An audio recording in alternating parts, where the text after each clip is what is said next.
Good morning to all my friends and family, and welcome to Jim's 5 a.m. Club.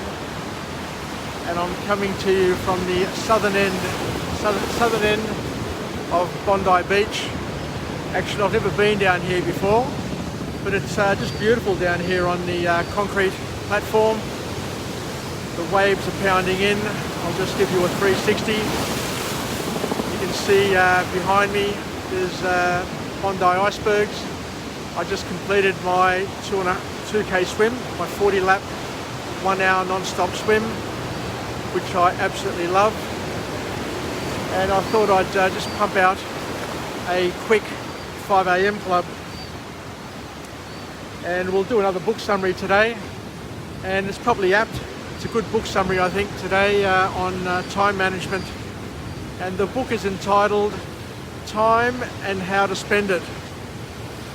And what a wonderful way to spend a Sunday morning, doing a book summary, being down the beach, having a swim, and just being sun-drenched by this beautiful summer sun, the morning sun, which is filtered, and it's just perfect. Not too hot, not too cold, not too windy, just perfect conditions down here by the beach. And the book here is entitled Time and How to Spend It, and the author is James Wallman. James Wallman.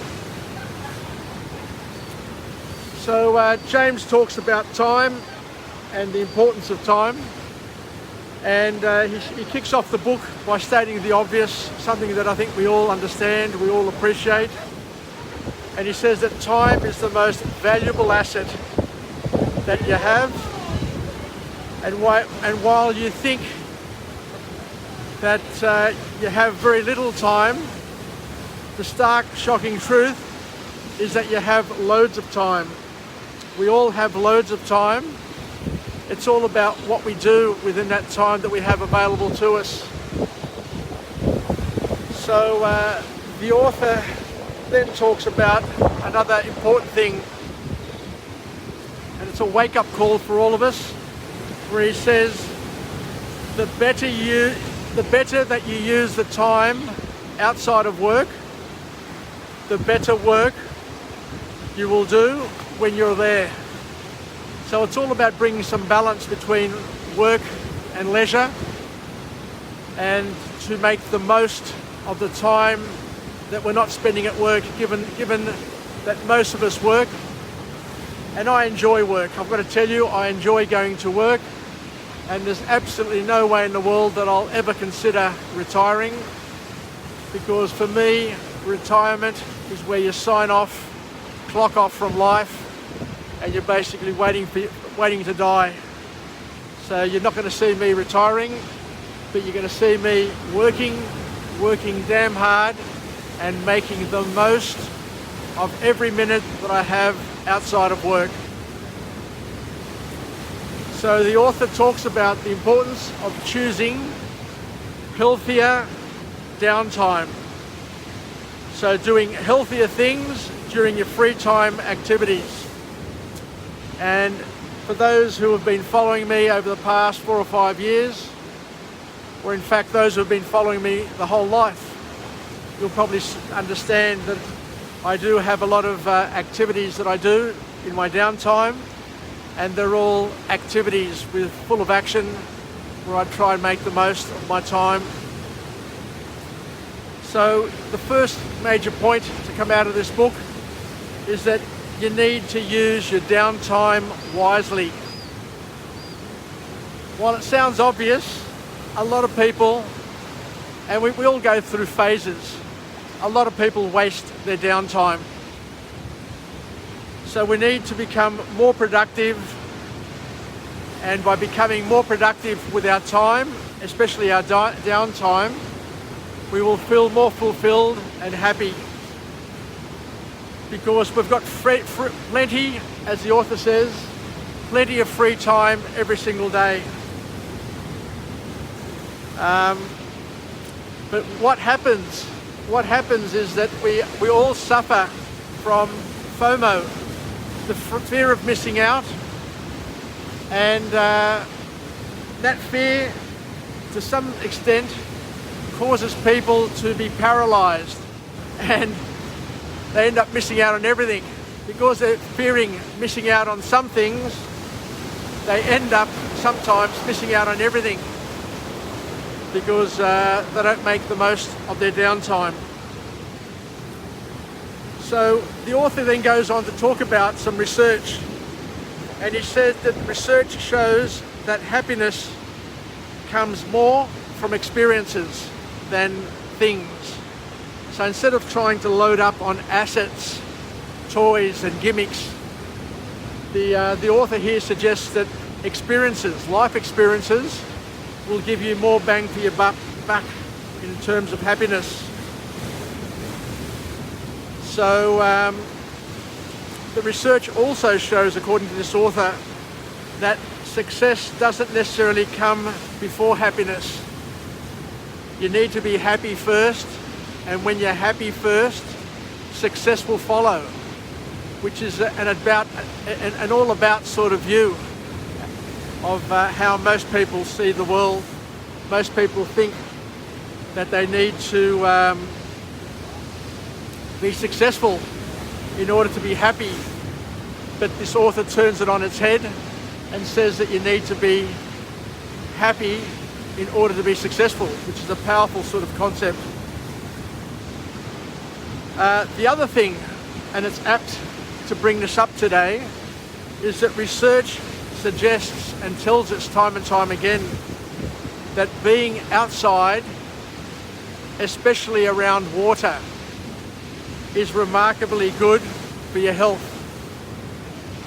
And you look here at Bondi, and it's summer, although it's early in the morning, there's a few people about, but realistically, this beach here is one of the best places you could ever come to.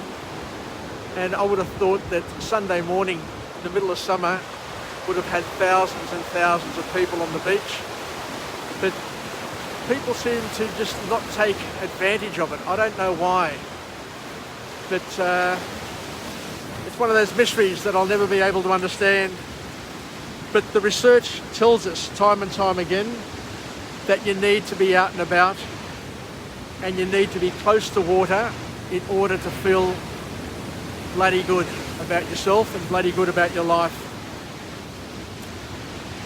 So the research also suggests, and it shouldn't be a surprise to anybody, that walking in a forest or walking along a beach as opposed to a treadmill was remarkably it's amazing what research comes up with, is remarkably more effective at improving mood, blood pressure and cortisol levels, as well as decreasing fatigue, tension and anger.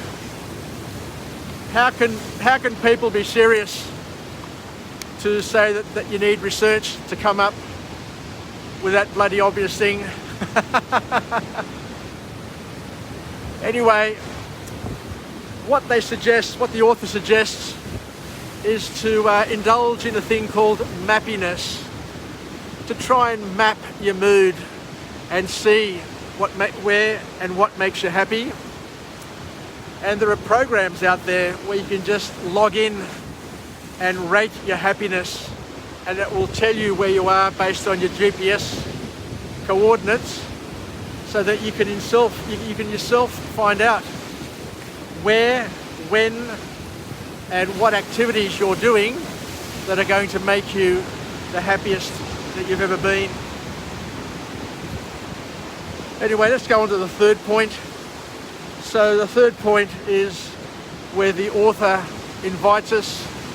It's a call to action to take some time to discover what activities put you in a state of flow. What activities make you happy? What activities get you in a zone where you're at your absolute best? Because the author and a number of authors suggest that some of our happiest times are when we experience a thing called flow. an experience called flow. And we've all been there. It's just that we haven't been able to put a name or a label to it. So flow is when you're in the zone, you're fully immersed in what you're doing and enjoying the process through an energized state of focus. So the key to life is to try and get into flow as often as you can, and to try and program your day, your week, your activities to allow you to be available to enjoy a flow sort of state. So I don't want to state the obvious, but a lot of people don't quite get it, that you need to have hobbies and you need to generate interests in your life in order to achieve flow. And in order to try and identify what activities they are, you need to focus on activities and things. Check out this behind me, isn't it beautiful? You need to check out activities and utilize your skills and attention and do things that mentally, physically and emotionally exhaust you. For example, this morning I did my ritual, and my ritual is a swim, and I'll show you the pool just behind me is icebergs. I did my 2 kilometre dawn swim. It's 40 laps, 1 hour non-stop, where I'm swimming and just breathing breathing in and exhaling out, and I'm totally in a zone. I'm zoned out, and all I do for an hour straight, an hour non-stop, is just think and mull over my week and plan my week ahead. But I find it so relaxing and so empowering that it's something that is my flow moment, my flow investment for the week.